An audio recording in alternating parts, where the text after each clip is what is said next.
Who's to blame for the worsening refugee crisis? A record high of more than 60 million people was reached last year. On World Refugee Day, the question is enough being done to stop so many people losing their homes? This is Inside Story.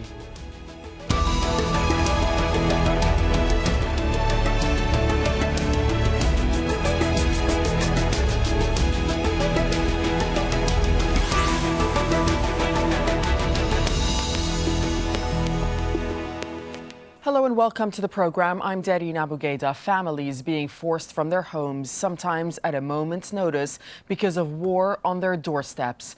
Children having to leave their schools and friends behind for uncertainty ahead. It's a crisis facing 1 in every 113 people somewhere in the world. Now, the United Nations marked World Refugee Day on Monday with a warning that forced displacement has reached record levels last year. 24 people were being displaced every minute. So if that rate continues this year, 600 people will have fled their homes by the end of this program. While the refugees are mainly from Asia and Africa, more than half of them are children. So the UN is launching a new petition calling for education for every refugee child and shelter for every refugee family. Well, that's not an easy task. The number of people forced from their homes has doubled since 2011. More than 65 million were displaced last year. That's equivalent to the population of France. If you break it down even further, then most are internally displaced. They fled immediate conflict near their homes but are still living in a country wrecked by war. Around a third of the displaced people have been settled as refugees abroad. More than 3 million people are still waiting for their asylum applications to be processed. Half of the new refugees last year came from one of 3 countries. Almost 5 million people fled Syria.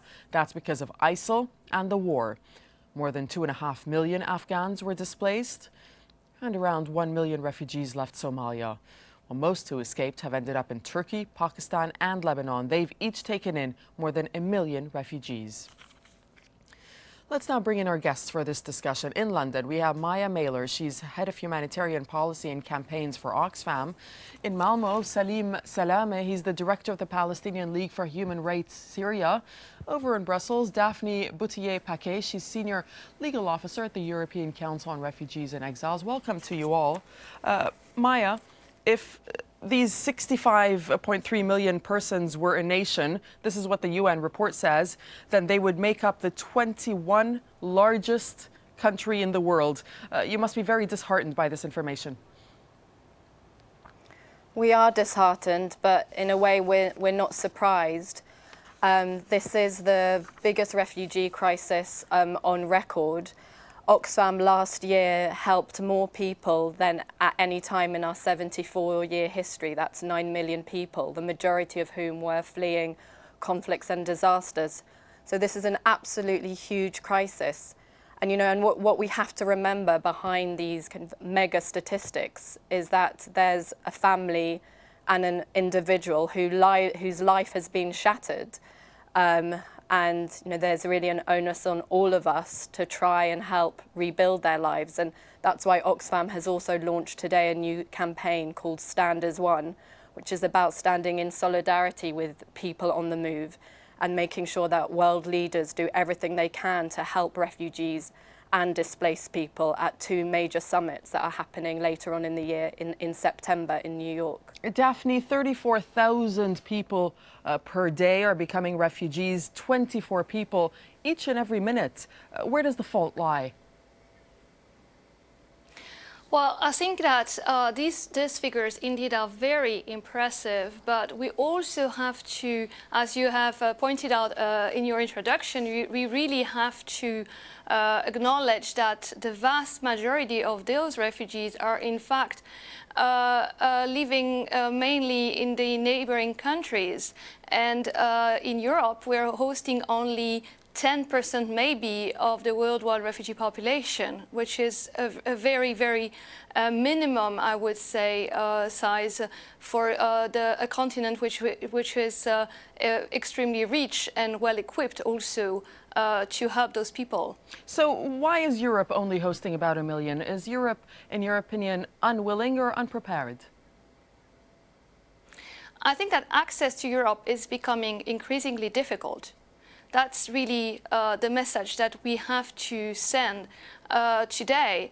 It is extremely worrying to see that Europe is closing its border, making the journey to Europe more and more dangerous, more and more difficult. I'm sure you've all seen these pictures of shipwrecks, people drowning in the seas, and this can be only explained by the lack of safe and legal channels to access Europe. The other reality, of course, is that the vast majority of refugees do not have any resources, do not have any financial means to go very, very far, and they just seek refuge quite close to their home country. Salim, do you agree with that, that it just seems that the climate into which people are being displaced is becoming very difficult on a daily basis? Indeed. In fact, some 10 years ago, at the peak of the Iraqi refugee movement towards Syria, I remember growing up in Damascus surrounded by Iraqi refugees. And at that time, UNHCR motto was, "One refugee is too many." And 10 years afterwards, today, the motto is, "A family of refugees is too many." So with this cynical, development, I want to say that things have been just getting worse and worse. And what pains me the most, in fact, in the debate of today, especially in Europe, is that we have created, or the international community have created, a hierarchy of deservedness, people who deserve to be protected and people who do not deserve to be protected. What do you mean by that? Today, the discourse and the debate is mostly focusing on Syrians and the situation of Syrians, while, for example, in Yemen today, tens of thousands are being displaced because of the war from the sky and from the ground. Many Afghani refugees, as you highlighted in your introduction, African refugees are mostly tagged as bogus refugees and illegal, coming from safe countries of origin. So things in the past 10 years have only gotten worse for many segments of the population, of the displaced people population. And most importantly, today, as Madame Delphine highlighted, the secure routes to Europe are not there. And still, Europe is trying to combat the so-called undocumented migrants, waves of migrants.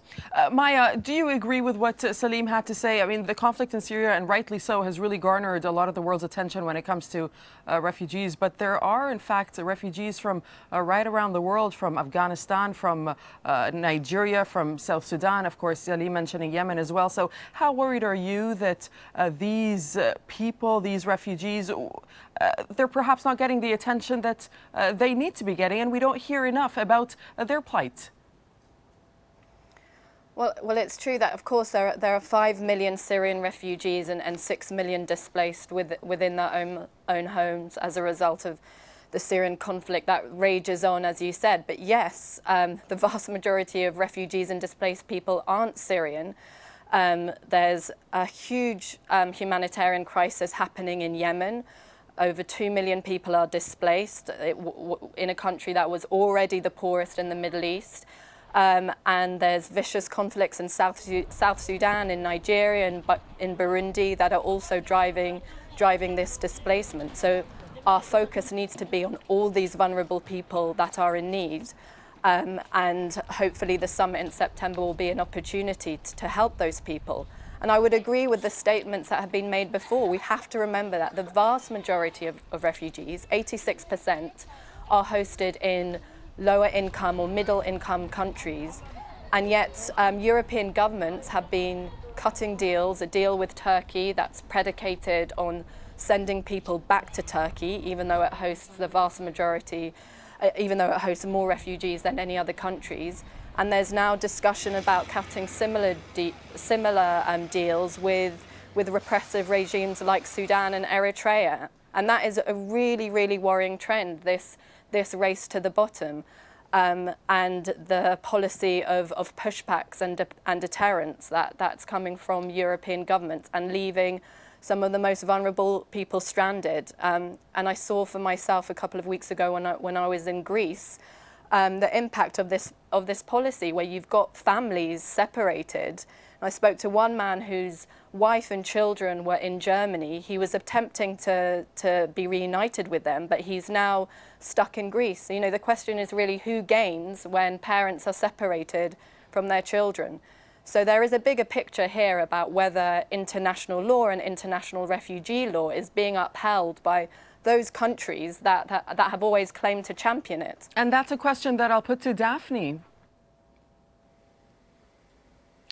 I think I very, very much agree with what Oxfam just said, and the humanitarian crisis in Greece is a self-induced crisis. Should we apply the legislation properly, I think there would be really space to sort out this crisis and to show more solidarity with frontline countries. While all the lights are shed on Greece, I think there is also quite of a tragic situation now being developed in Italy as well, as the numbers of arrivals are on the rise.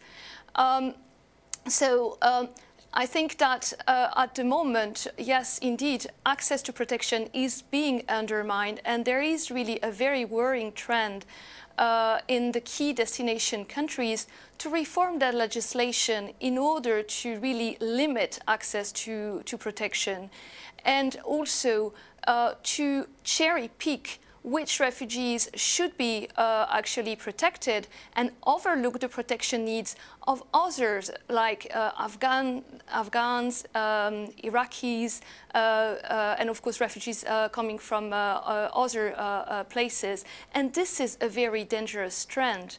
I think the public opinion can be educated. It's really important to send the right informations, not to mix up the refugee crisis with any other problems, being unemployment, being security, and to build this protection landscape in Europe right now. Salim, there is the argument that some people put forward, and just going on what Daphne is saying, adding on to what she was saying about security, some people seem to think that you do run the danger of creating new conflicts when you have refugees moving across borders and moving across countries. So the problems can be exacerbated. Do you agree with that? Definitely not. I think discourse is what is causing conflict. I think lack of political will is what is causing conflict, and it is not people. People simply are going to. People have throughout the history moved, and they will continue to move when it comes to when things are down to threatening their life. So I think the discourse is what is causing conflict. In the introduction, you mentioned that Syrians are being displaced because of the war, and indeed, you know, barrel bombs and the use of excessive aerial bombardment by the Syrian regime and the Russian regime is pushing tens of thousands every day to leave their villages, and this is what is causing conflict. The fact that today we are discussing the refugee issue as if people are starting to move from the bottom of the Mediterranean or from the southern coastal line of Europe or the Western Balkan route. People are moving from within Syria because of factors that are very clear for the international community, but still we are very timid to address them publicly. We are very timid to talk about the root causes, and instead we are going to blame people for this or that within the European context.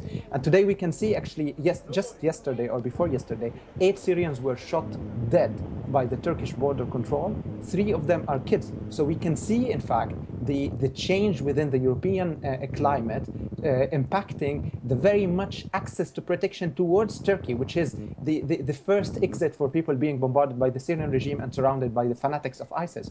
So that is what's creating conflict, lack of political will. But Daphne, how does domestic pressure, if we are talking about Europe for just a second here, so domestic pressure within European countries themselves not to take in many refugees, how does that actually hamper efforts for the governments to help more refugees? I think that indeed we see a lot of pressure to do border management And of course, the European Commission has come up with ideas to increase resettlement quotas, so to have more humanitarian programs for refugees to be resettled from the countries where they're hosted to Europe. But I think that the offer that is on the table does not match at all the number of people in need of international protection. There is a domino effect as well, because as long as one starts to close the borders, as long as a message of restriction is sent, then other countries are indeed tempted also to replicate this kind of restrictive policy in Europe, but also in countries neighboring Syria, for instance. We've seen that after the EU-Turkey statement, countries like Lebanon and Jordan have also, but as well as Turkey, decided to close their borders to Syrian civilians. So I think there is a domino effect which is extremely dangerous, and that needs to be really resolved. Okay, well, let's just take a look at this for a moment. Now, more than 2.5 million refugees live in camps. So despite the influx of migrants to Europe, Africa and the Middle East still house the largest camps. The biggest of them all is in Kenya. That's the Dadaab camp. It's home to 344,000 refugees, which the Kenyan government is closing down next year. The second largest camp is in Ethiopia. The Dolo Ado camp is home to around 200,000 refugees, mostly from Somalia. Fighting in Somalia and Sudan has forced 150,000 refugees to flee to the Kakuma camp in Kenya. Now, more than 100,000 Palestinian refugees live in the Jabalia. That's the largest of the 8 refugee camps in the Gaza Strip. People have been living there since 1948.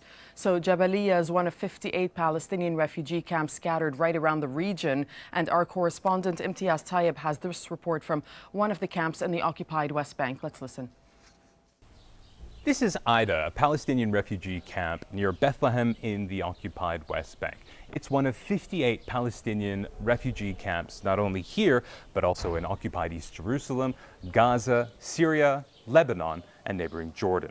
And in the distance, you can see Israel's separation wall, which really tells you just how close many of the people who live in this village, or rather this refugee camp, are to the towns and the villages that sometimes their grandparents or even great-grandparents had to leave behind.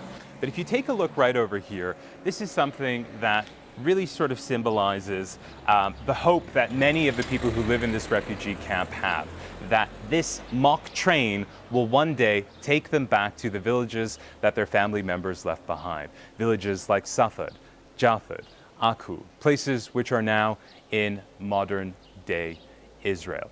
But according to the United Nations, around 5 million Palestinians now live in these refugee camps around the world, and many of them have been waiting to be able to go home for nearly 70 years. And one of the most potent symbols of that wait is the key. Many of the Palestinians who fled their homes and villages in 1948 in what's known as the Nakba, or catastrophe, often fled with only the clothes on their back and the keys to their home. And they hope that one day they will be able to go back to those houses that they left behind. But until a final settlement is reached between Israel and the Palestinian leadership, many of these people know that they will continue to wait for the chance that one day they will no longer have to live in refugee camps like this. Imtiaz Tayyib at the Aida refugee camp in the occupied West Bank.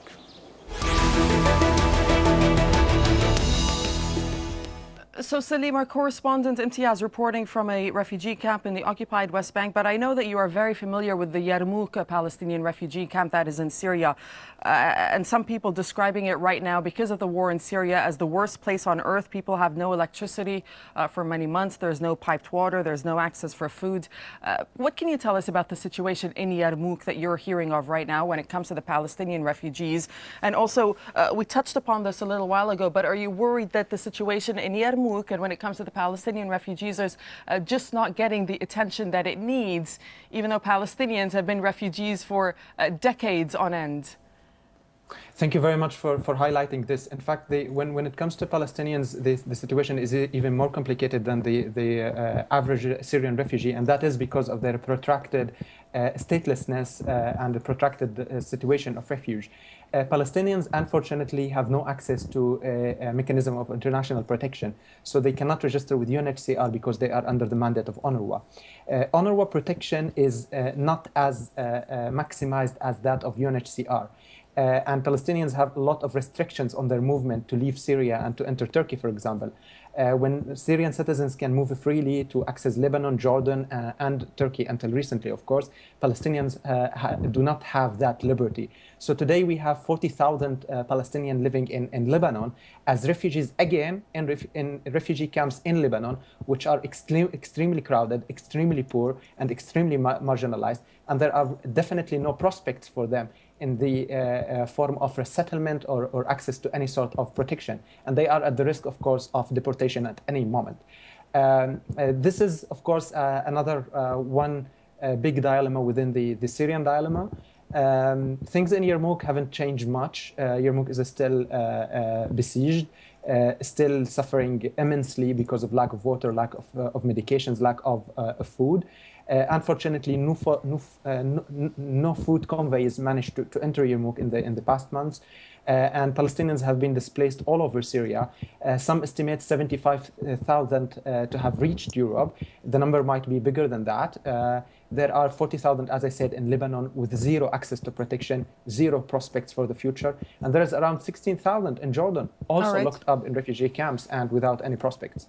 Maya, a lot of people saying that Western countries, when you look at, for example, take Libya as an example, and refugees and migrants who have fled Libya, a lot of people saying that Western countries supported regime change in that country, so surely they should bear more responsibility in this refugee crisis, in some cases where they directly contributed to this problem. Do you agree?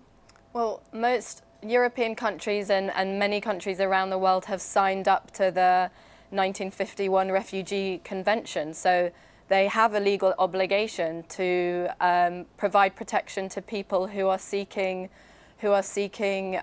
refuge. And yes, then there is a question of complicity when we know governments are providing arms to many of these conflicts or aren't pursuing inclusive peace processes in the way they should. But irrespective of that, there is a basic right under international law, the right to claim asylum, which is being eroded and must be upheld by all countries. And just for the sake of time, Maya, what can be done today, if you can tell me in 15 seconds or less? What can be done today? Well, the starting point has to be a spirit of compassion and humanitarianism.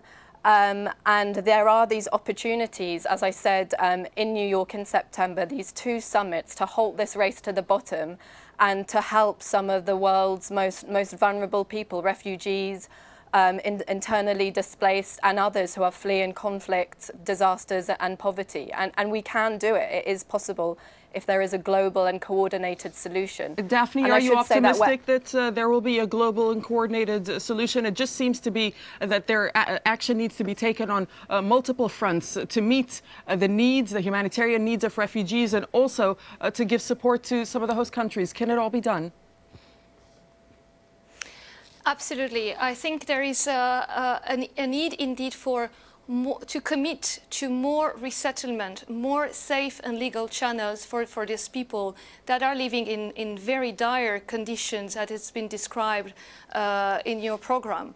I think Europe is rich. Europe can help, can provide assistance to countries that are hosting a large refugee population in Lebanon, but also in Kenya, in many different places. It is the time to act. It is the time to really engage as the EU to engage as a global actor if we want to see an end to this crisis. Salim, in 10 seconds, where does the solution lie? No matter how much we increase the humanitarian funds, no political will take us nowhere, and people will continue to come and will find ways to come to Europe and to reach the end of the world. Okay, thank you very much. We thank you very much. On that note, we'll leave it there. Thanks to all our guests, Maya Mailer, Salim, Salamah, and Daphne Bouteillet-Paquet. Thanks for joining us on Inside Story, and thank you for watching. You can always see this program again anytime by visiting our website, aljazeera.com. For further discussion, you can go to our Facebook page. That's facebook.com/AJ Inside Story. You can also join the conversation on Twitter. Our handle is @AJ Inside Story from myself and the whole team here in Doha. Thanks for watching, and goodbye for now.